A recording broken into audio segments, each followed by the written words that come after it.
देश और दुनिया से जुड़ी हर छोटी और बड़ी अपडेट्स के लिए सब्सक्राइब करें जिस न्यूज और किसी नोटिफिकेशन को पाने के लिए बेल आइकन को दबाना नहीं भूलें।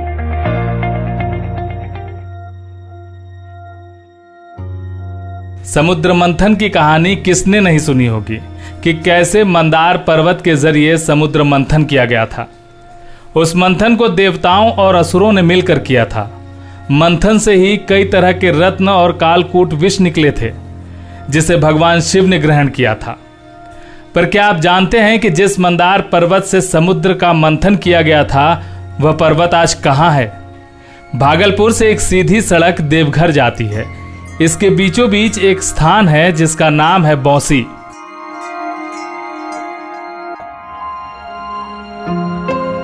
यही मंदार पर्वत नामक सुंदर पहाड़ी है। मंदार पर्वत तमाम दंत कथाओं को लेकर अविचल खड़ा है। यह प्राकृतिक सुंदरता से भरा पूरा है और अपने पौराणिक महत्व के कारण लोगों के आकर्षण का केंद्र भी बना हुआ है। इस पर्वत से थोड़ी दूर पर बिहार और झारखंड की सीमा लगती है। विकास के तमाम नारों के बीच यह इलाका पिछड़ा हुआ है। पर्यटन के तहत इस क्षेत्र को विकसित किया जा सकता था।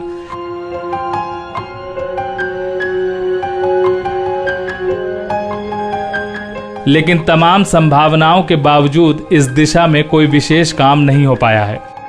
शासन प्रशासन की उपेक्षा के बावजूद मंदार का मनोरम वातावरण राहगीरों का ध्यान अपनी ओर खींचता है।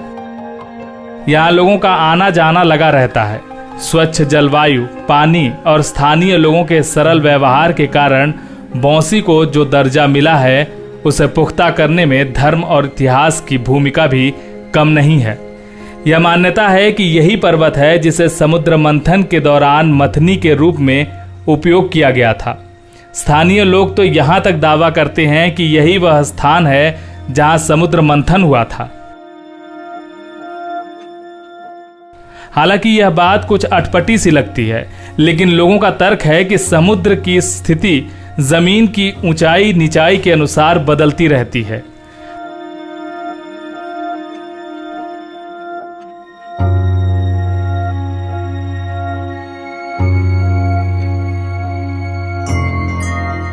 मंदार पर्वत से जुड़ी एक अन्य महत्वपूर्ण बात यह है कि यह स्थान जैन धर्म से गहराई से जुड़ा है। जैन धर्म के 12वें तीर्थंकर वासुपूज्य को इसी पर्वत पर निर्वाण प्राप्त हुआ था।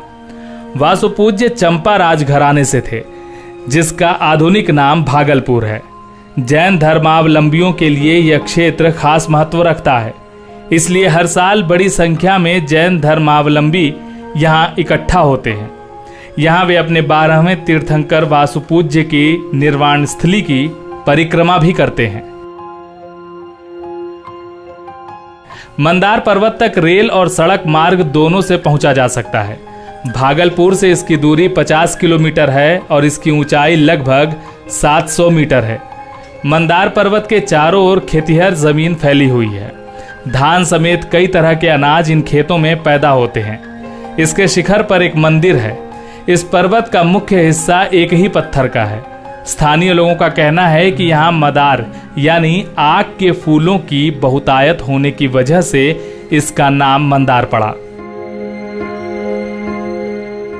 इस पर्वत की तलहटी में एक सुंदर तालाब है, उसे पापहरणी तालाब कहा जाता है। इस तालाब के बीचों बीच एक मंदिर है जिसे लक्ष्मी नारायण मंदिर कहते हैं। हालांकि इस मंदिर का निर्माण कुछ साल पहले ही हुआ है, लेकिन इसको लेकर लोगों में गहरी आस्था है। मकर संक्रांति के दिन पापहरणी तालाब का अत्यंत धार्मिक महत्व है। इस दिन लोग विशेषकर इस तालाब में स्नान करते हैं। यह मान्यता है कि इस तालाब में स्नान करने से कुष्ठ रोग से मुक्ति मिलती है।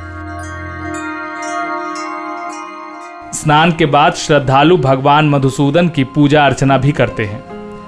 पापहरणी तालाब के तट पर ही सफा धर्म का एक मंदिर है जिसमें जनजातीय लोगों की गहरी आस्था है। इस मंदिर को गुरु चंद्रदास ने बनवाया है।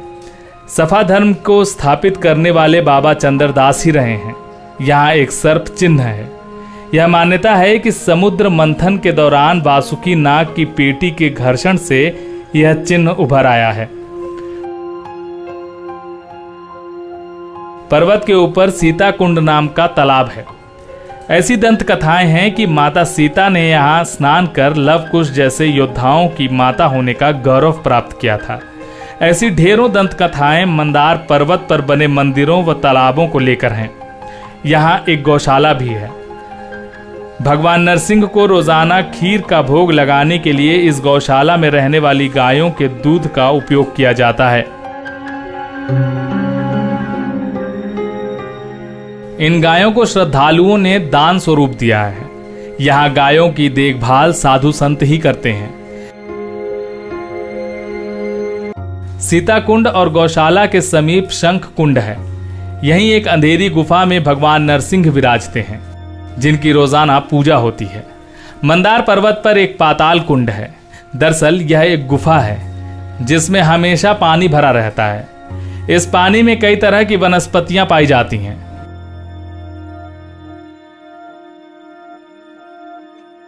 यह माना जाता है कि इनमें कई दुर्लभ प्रजाति के शैवाल भी होते हैं। यहाँ बना निर्मल जल के कुएं का पानी काफी मीठा है, जिसकी पौष्टिकता प्रमाणित और सत्यापित है। मंदार पर्वत के शिखर पर थोड़ा नीचे झरोखा नुमा एक कमरा है, जहां से नीचे और आसपास के इलाके का अवलोकन किया जा सकता है। इसे राम झरोखा कहते हैं। इस बात की जरूरत महसूस हो रही है कि मंदार पर्वत को धार्मिक पर्यटन क्षेत्र के तौर पर विकसित किया जाए। इससे राज्य को आर्थिक दृष्टि से लाभ पहुंचेगा, साथ ही स्थानीय लोगों के सामने रोजगार के अवसर पैदा होंगे। इलाके का समुचित विकास होगा। मंदार पर्वत से जुड़ी और रोचक जानकारियों के लिए आप नवोत्थान के सितंबर अंक में आत्मानंद कश्यप की रिपोर्ट जरूर पढ़ें। देश और दुनिया से जुड़ी हर छोटी और बड़ी अपडेट्स के लिए सब्सक्राइब करें जिस न्यूज और किसी नोटिफिकेशन को पाने के लिए बेल आइकन को दबाना नहीं भूलें।